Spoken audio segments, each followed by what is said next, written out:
Joining me now is Minnesota Congressman and House Majority Whip Tom Emmer. Congressman, thanks very much for being here. And the Senate is returning today after a couple of days off to hold an 8th vote on reopening government. Will they be successful?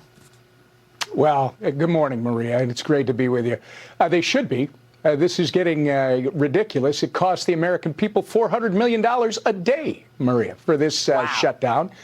The Trump administration, God bless President Trump, they figured out how to pay our troops at least for this month. Yeah. And as you just pointed out, the Coast Guard will also be paid. But this is very damaging to the American public. It's a huge strain on the finances of this country in light of all the great work that Donald Trump and the administration have been doing.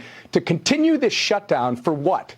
For a Hate America rally that's taking place on the Mall on Saturday, Maria? This is ridiculous. It's time that this, my grandfather's party, start listening to Main Street, start listening to the American people. They spoke very loudly a year ago, November, when they voted for Donald Trump. 77 million Americans said they'd had enough of this stuff, and they just aren't listening. Well, I mean, how do we know that they're just not going to do this again? I mean, even if you were to pass a clean continuing resolution that funds government until November 20th, should we expect that they're going to take you hostage again on November 21st and say we want this, that, and the other thing, unless we close down government? The sad part is they're not taking me hostage. They're taking the American people who they're supposed to be working for hostage. And no, you can't predict what they're going to do.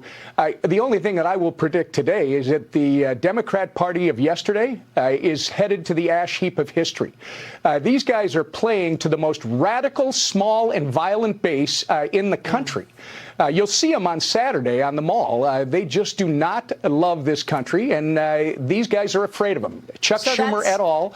Are afraid of them. So you agree that that's what this is about, that they want to be there and sort of, you know, punch their chest there, that they're fighting Trump in this No Kings rally. That's what this is about. Yeah, we call it the Hate America rally because you'll see the hate for America all over this thing when they show up.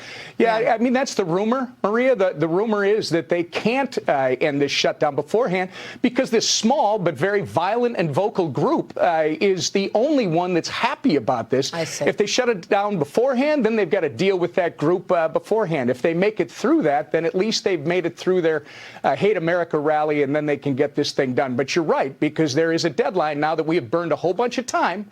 There's a deadline coming on November 21st. Even if you pass this, we're really gonna have to move. I'm wondering if they want to have all of this chaotic headlines in the middle of what President Trump just achieved, which was nothing short of extraordinary. The president arrived back at the White House earlier this morning after the historic day overseas, where he signed off on the Middle East peace plan in Egypt, where they all followed his 20-point peace plan, marking the end of the Israel-Hamas war. Negotiators expected to immediately begin work on phase 2 of the plan, including the full disarmament of Hamas and the return of the remaining deceased hostages. 4 of the 28 have been brought home so far. The president told the Israeli parliament yesterday the U.S. is ready to deal with Iran when Tehran is ready as well. And the president of Ukraine will be meeting with President Trump at the White House this Friday to discuss air defense as Russia intensifies its aggression against Ukraine's energy system. What do you want to see here? Can the president actually move the needle on the war on Ukraine as well with new weapons to Ukraine? Is that what you want to see play out? Well, first off, if this is what our colleagues on the other side of the aisle think they're going to distract the country and the world from, it's not working, Maria. The president of peace, Donald J. Trump, is only getting more popular as he is now it seemingly has the whole world behind his approach when he campaigned on peace through strength. And what do I want to see? Just what President Trump has been giving us from day one. He is the master negotiator. What he pulled off in the Middle East is incredible. It's a miracle, something that nobody thought could happen. He'll have the same success, I believe, before this is all done with Ukraine.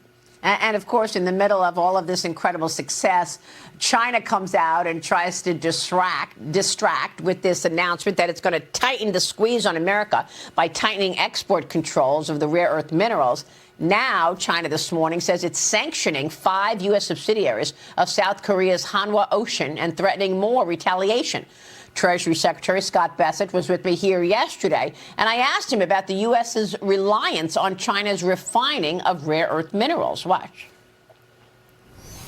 The DOD acquired a stake representing 15% of MP Materials. Tell us why this is so important, because I know that there are rare earth minerals in the United States and across the world, but it is the refining of those rare earth that happens in China, and that's what we need to bone up in America. The U.S. used to control rare earth processing and refining, and the Chinese bought a U.S. company. It was required that it was kept in the U.S. for 5 years. 5 years and a day, they moved it to China, and they have a stranglehold on, as you said, the refining and processing. Rare earths in general are not rare, they're everywhere, but it is the refining and processing. And what's happened over the past 2 decades is anytime a refining or processing facility has been set up either in the U.S. or in a free market country, the Chinese come in and undercut the price. So we've invested in Mountain Pass, and we are going to do the equivalent of an Operation Warp Speed to get security in this rare earth processing. And in this, at the same time, we are going to guarantee floor prices for the processing, for the refining, because you can't have a free market when there is a non-free market state actor destroying capacity. You know, Congressman, this deal, what Scott Bessent just told us there in terms of how China acquired the company, the refining company, and then took it over and then took the business altogether, that is the classic example of what John Ratcliffe told me years ago is China's MO, and that is rob, replicate, replace. And my question is, for this last 10-year period, while China was beginning to eat our lunch, where were your colleagues? Where was the Congress? Why are we so reliant on the China supply chain? All those years when they were attacking their political enemy, Donald J. Trump, with this Russia nonsense and the Steele dossier, etc., shouldn't they have been focused on America and the supply chains and where we get prescription drugs and where we get advanced semiconductor chips? Now we're reliant on China, and it's boxing President Trump. Yeah, well, where were we? We were trying to fight this. We had Donald J. Trump for 4 years, which gave us a bit of a fighting chance.